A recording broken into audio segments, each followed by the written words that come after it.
a Deus. Quantos estão felizes aqui?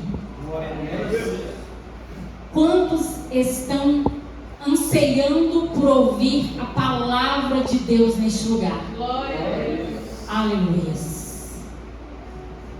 Eu também. Estou feliz de estar aqui hoje com os irmãos. E mais feliz ainda por ouvir o meu esposo testemunhar do milagre de Deus sobre a vida dele. E eu tenho certeza que cada um de vocês que estão aqui tem um milagre da parte de Deus para poder testemunhar, para poder contar de todos os feitos do Senhor sobre vocês. Nós nascemos com um propósito, e o propósito que nós nascemos é levar o ID, é levar a palavra do Senhor, é levar com o nosso testemunho de vida tudo aquilo que o Senhor faz e fez por nós. Todos encontraram? Amém. Amém. Houve um homem de Ramataim, Zofim, da região montanhosa de Efraim, cujo nome era Eucana, filho de Gerão, filho de Eliu, filho de Tou, filho de Zuf, Eframita. Tinha ele duas mulheres, uma se chamava Ana e outra Penina. Penina tinha filhos, Ana, porém, não os tinha. Este homem subia da sua cidade de ano em ano a adorar e a sacrificar ao Senhor dos exércitos em Siló. Estavam ali os dois filhos de Eli, Ofni e Finéias. Como os sacerdotes do Senhor, no dia em que Eucana oferecia o seu sacrifício, dava ele porção deste a Penina, sua mulher, e a todos, e a sua mulher. No dia em que Eucana oferecia o seu sacrifício, dava ele porção deste a Penina, sua mulher, e a todos os seus filhos e filhas. A Ana, porém, dava porção dupla, porque ela o amava. Ainda mesmo que o Senhor houvesse deixado estéril, a sua rival a provocava excessivamente para a irritar, porquanto o Senhor lhe havia cerrado a madre. E assim o fazia ele de ano em ano. Todas as vezes que Ana subia à casa do Senhor, a outra a irritava, pelo que chorava e não comia. Então Eucana, seu marido, lhe disse: Ana, por que choras? E por que não comes? E por que estás de coração triste? Não te sou eu melhor do que 10 filhos? Após terem comido e bebido em Siló, estando Eli, o sacerdote, assentado numa cadeira junto a uma pilar do templo do Senhor, levantou-se Ana e com a amargura de alma orou ao Senhor e chorou abundantemente. E fez um voto dizendo: Senhor dos exércitos, se benignamente atenderes para a aflição da tua serva, e de mim te lembrares, e da tua serva te não esqueceres, e lhe deres um filho varão, ao Senhor eu darei por todos os dias da sua vida, e sobre a sua cabeça não passará navalha. Espírito Santo de Deus, nós te glorificamos, Pai. Nós rendemos honra, glória, louvor e toda a adoração devida ao Senhor neste lugar. Pai, o Senhor nos conhece como ninguém. Espírito Santo de Deus, antes mesmo de nós colocarmos em palavra aquilo que está na nossa mente, aquilo que o nosso coração anseia da parte do Senhor, o Senhor já nos sonda e já nos conhece e sabe cada uma dessas palavras. Espírito Santo de Deus, nesta noite eu te peço, esteja sobre este lugar.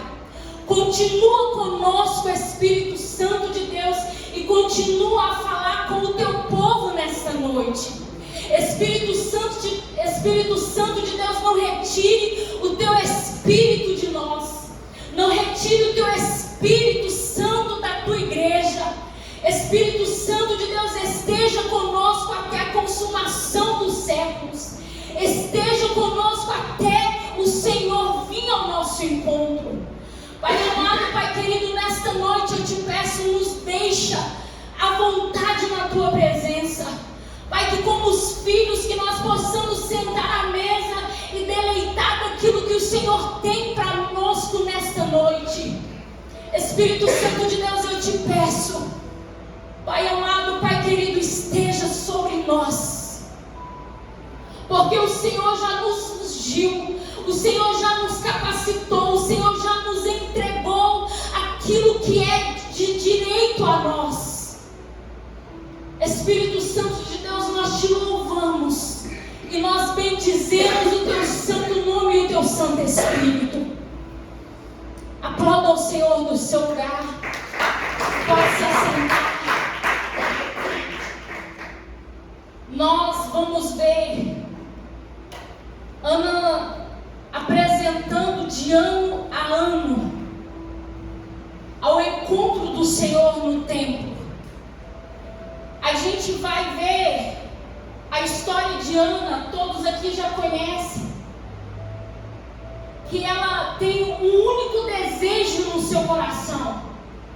O desejo de Ana naquele tempo era gerar, era ser mãe, era dar filhos ao seu esposo.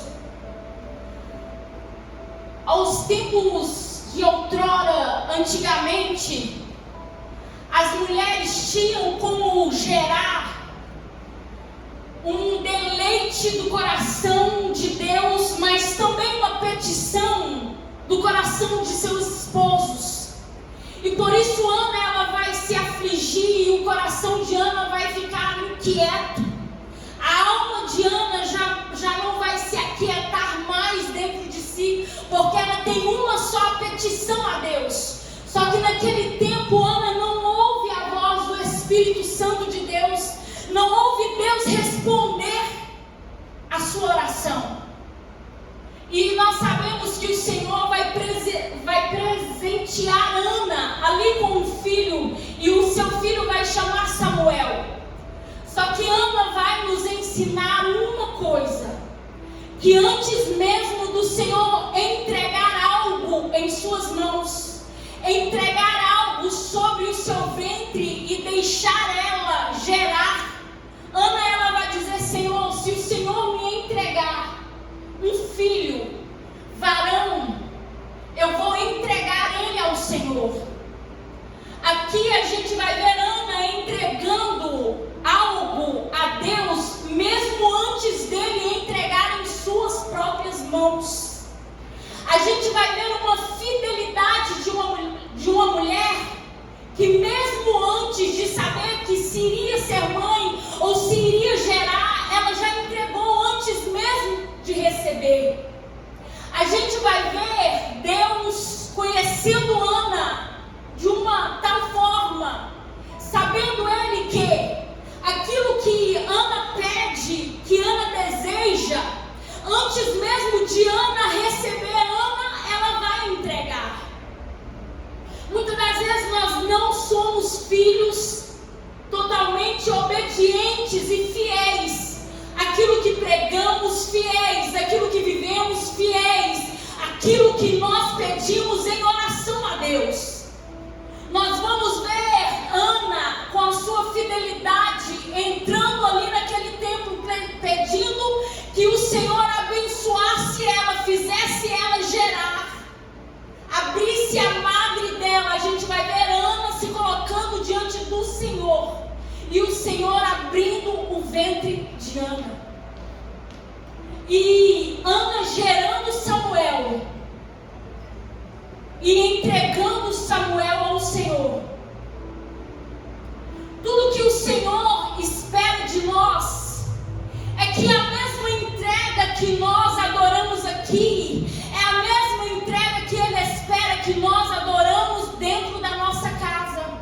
A mesma entrega e fidelidade às nossas palavras em oração antes do cumprimento da promessa, porque, bem, nós olhamos, não há uma promessa sobre a vida de Ana de gerar, mas há um desejo no coração de Ana, e por isso Ana deseja ser mãe, e ela vai ao encontro de Cristo. Nós nascemos com um só propósito: anunciar e pregoar aquilo que Deus é, que Deus faz sobre nós. Só que Deus nos conhece no secreto. Deus nos conhece se as mesmas palavras que nós colocamos em oração, se nós vamos ser fiéis a Ele quando Ele nos entregar na nossa mão aquilo que nós pedimos a Deus. Muitas das vezes aquilo, meus irmãos, que nós pedimos para Deus e que Deus não nos entrega é porque Deus sabe que nós não vamos ser fiéis a entregar a Ele de volta. Nós esquecemos que o Deus que nos ouve, o Deus que nos vê e o Deus que nos conhece é um Deus que sabe antes mesmo de nós colocarmos em palavras.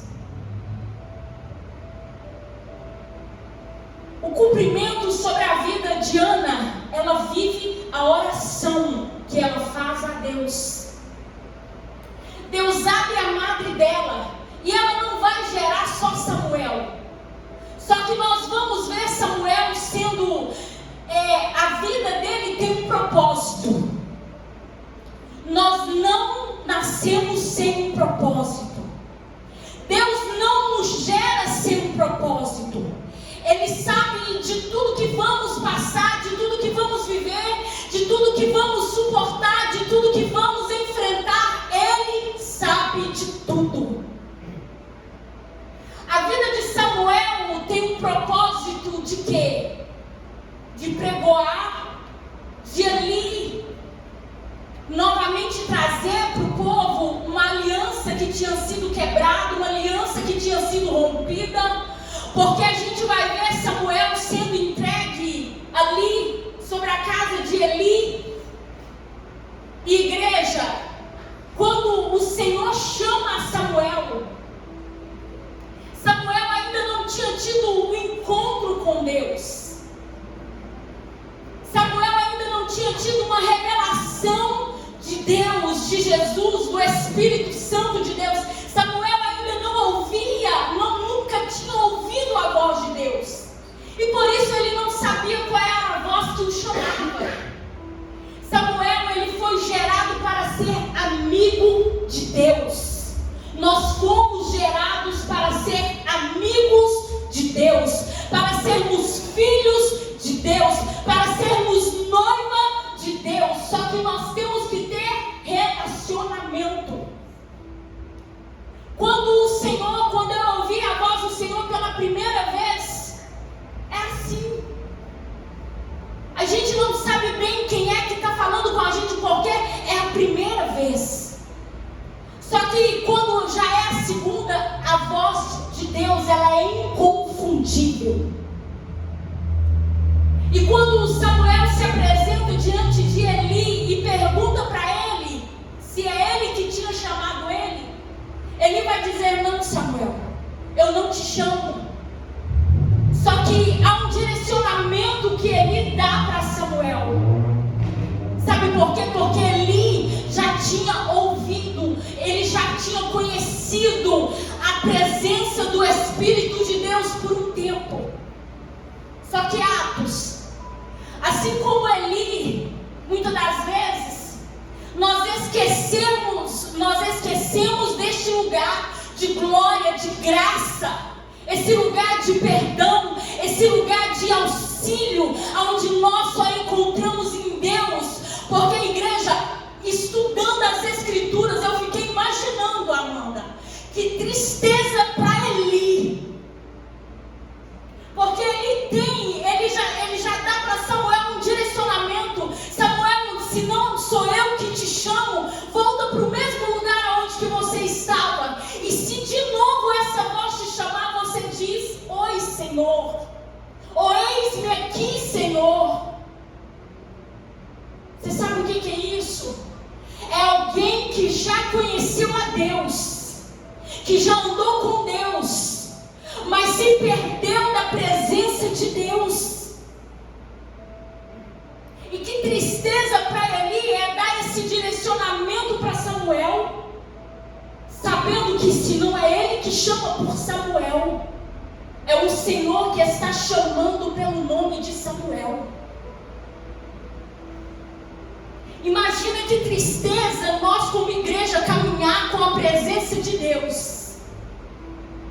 Imagina que tristeza nós como igreja, como os filhos, como os corredeiros da maior herança que o Senhor nos prometeu, que é a eternidade, nos perdermos de ouvir a voz do Espírito Santo de Deus. Samuel, ele está sendo levantado como profeta às nações, como um homem que vai governar, vai anunciar, vai falar sobre os feitos do Senhor.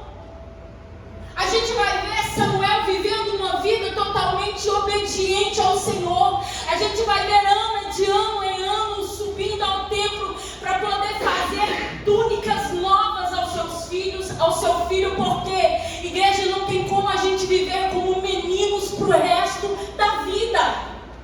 Não tem como a gente continuar comportando como meninos pelo resto da vida. Nós crescemos. O que me chama a atenção é que de ano em ano, Ana sobe no templo e leva túnicas para Samuel. A gente tem que ter o entendimento que aquilo que Deus nos dá não é para nós, é para Ele.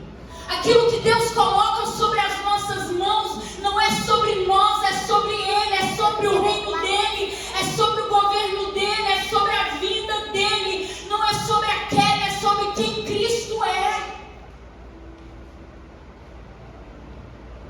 Quando nós paramos para poder ver e para poder estudar sobre a palavra do Senhor, a gente vai ver o Senhor cumprindo todas as suas promessas.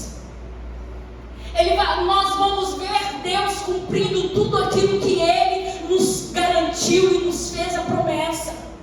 Só que o quanto de nós Deus pode ter, só que quanto de nós o Senhor pode esperar no reino dEle, na presença dEle. Quanto de nós o Espírito Santo pode esperar no secreto, numa busca constante. Quanto de nós? A palavra do Senhor vai nos dizer que o Senhor, Ele procura os verdadeiros adoradores que o adoram em espírito e em verdade. Canções não é adoração, palavras não é adoração. Os irmãos subirem aqui no altar e tanger não é adoração. Adoração é um estilo de vida. Eu escolho adorar, eu escolho entregar, eu escolho colocar diante do altar aquilo que o Senhor merece receber. O que o Senhor tem de nós? Será que se o Senhor nos entregar algo, será que nós vamos ensinar com zelo? Será que nós vamos ensinar que não é de qualquer maneira que toca na presença, não é de qualquer maneira que se vive na presença de Deus, não é de qualquer maneira que nós entramos aqui e oferecemos para Deus um culto? Samuel, ele é levantado ali naquele tempo, e a palavra do Senhor vai nos dizer que corrompe, ele não se vende, ele não se esquece. Ele não se esquece de quem o chamou. Ele não se esquece da voz que falou com ele desde o início, quando ele ainda não sabia que voz era aquela, que toque era aquele. Nós temos que aprender a confiar em Deus com todo o nosso coração, e nós temos que aprender a discernir as vozes. Nós temos que aprender a discernir os barulhos, nós temos que aprender a discernir os moveres, nós temos que aprender a discernir quem Cristo é na sua totalidade e verdade. Porque deixa eu te dizer uma coisa, igreja, aquele que nos chamou, ele é fiel para poder cumprir todas as coisas. Aquele que te chamou, ele é fiel. Aquele que te ungiu, ele é fiel. Aquele que te concebeu o dom da vida eterna, ele é fiel. Você não está aqui hoje em vão. O Senhor é quem te fez a promessa. Foi o Senhor que te ungiu como profeta. Foi o Senhor que te ungiu como profetisa. Foi o Senhor que te ungiu como uma pessoa que vai anunciar o nome do Senhor. Igreja, o tempo não pode nos parar. A escassez da presença de Deus não pode nos parar. Sabe por quê? Aqui nós estamos vendo Samuel sendo levantado em um tempo onde já não se ouvia mais a voz do Senhor. A gente vai ver Samuel sendo gerado em um tempo onde a voz do Senhor já não se manifestava mais. Por quê? Porque Israel estava totalmente deleitado nas perdições. A gente vai ver pessoas querendo carregar a arca de qualquer maneira. E não tem como, igreja, carregar a arca de qualquer maneira. Ainda não mudou, a forma ainda é a mesma. Não tem como a gente ter o Espírito Santo de Deus se em nós estiver podridão. Não tem como nós termos a presença de Deus e carregarmos a presença de Deus hoje em nós, se nós vivermos uma vida que não glorifica o nome de Deus. O milagre do Senhor, os feitos do Senhor, a glória do Senhor, a manifestação do Espírito Santo de Deus está sobre mim, está sobre você. Eu acho que vocês não entenderam. O Espírito Santo de Deus, ele já não está aqui mais sobre um microfone. Não. A presença do Espírito de Deus está dentro de nós. Ele se move dentro de nós. O Espírito Santo de Deus vive em nós. Nós não estamos vazios da glória de Deus. Nós não estamos mais mortos, porque é Ele que traz vida sobre nós. E como igreja, nós temos que nos posicionar. O templo vai falar de oração. O templo vai falar de entrega, de devoção. O templo vai falar de obediência, de fidelidade. Porque naquele tempo os filhos de Eli roubavam o templo, maldiziam o templo. Se nós como igreja não zelar pela igreja, não zelar pela presença, a presença do Espírito Santo, ela está dentro de nós. Será que você pode olhar para o lado e dizer que bom Que bom que o meu amigo Espírito Santo está aqui. Porque Ele nunca nos deixa só. Ele nunca se esquece de nós. Ele nunca fecha os seus olhos e finge que nada está acontecendo, não. Depois que Deus nos criou, Ele nunca mais deixou de trabalhar ao nosso favor. Ainda que os nossos olhos não veem, ainda que os nossos ouvidos não escutam, Ele continua trabalhando. Ele continua sendo o Senhor da nossa vida. Ele continua sendo o Senhor da igreja. Ele continua sendo o noivo. Não tem como nós vivermos uma vida como se Ele não fosse o dono da igreja. E Samuel está sendo levantado em um tempo onde os falsos profetas já não tinham tanta voz. Já não tinham tanta voz. Samuel está sendo levantado em um tempo onde ele ia ter que pregar. E mais do que pregar com palavras, mais do que pregar com feitos, com a sua própria vida, com a sua própria vida. Ainda há o Espírito Santo de Deus sobre a igreja. A igreja de Cristo, ela não morreu. Ela está viva.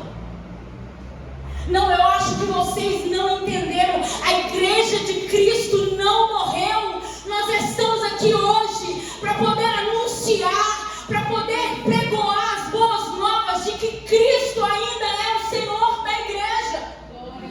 Aquilo que nós colocamos em oração diante de Deus, com toda a verdade do nosso coração, Ele vem ao nosso encontro.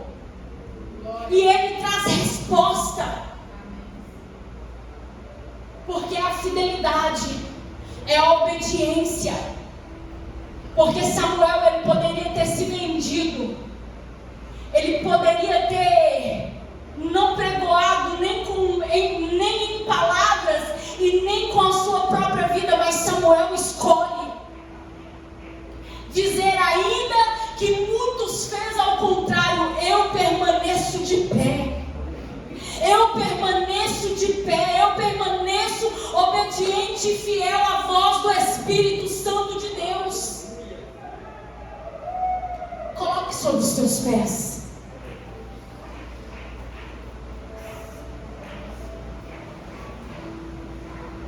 A sua vida tem um propósito. A sua chegada aqui hoje, nesta noite, tem um propósito. A sua entrega diante do Espírito Santo de Deus esta noite tem um propósito. E qual é o propósito de Deus sobre a tua vida nessa noite? Você pode estar pensando assim, não, Kelly, eu sou incapaz. Não. Ele te ungiu. Ele te separou. Ele te levantou.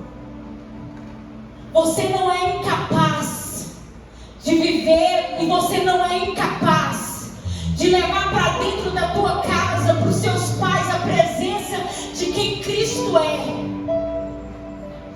Você não é incapaz de levar para todos os seus amigos aquilo que Cristo é, porque Ele te separou.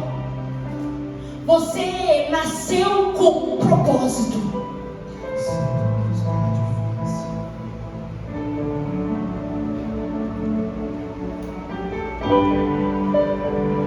Feche os seus olhos no seu lugar.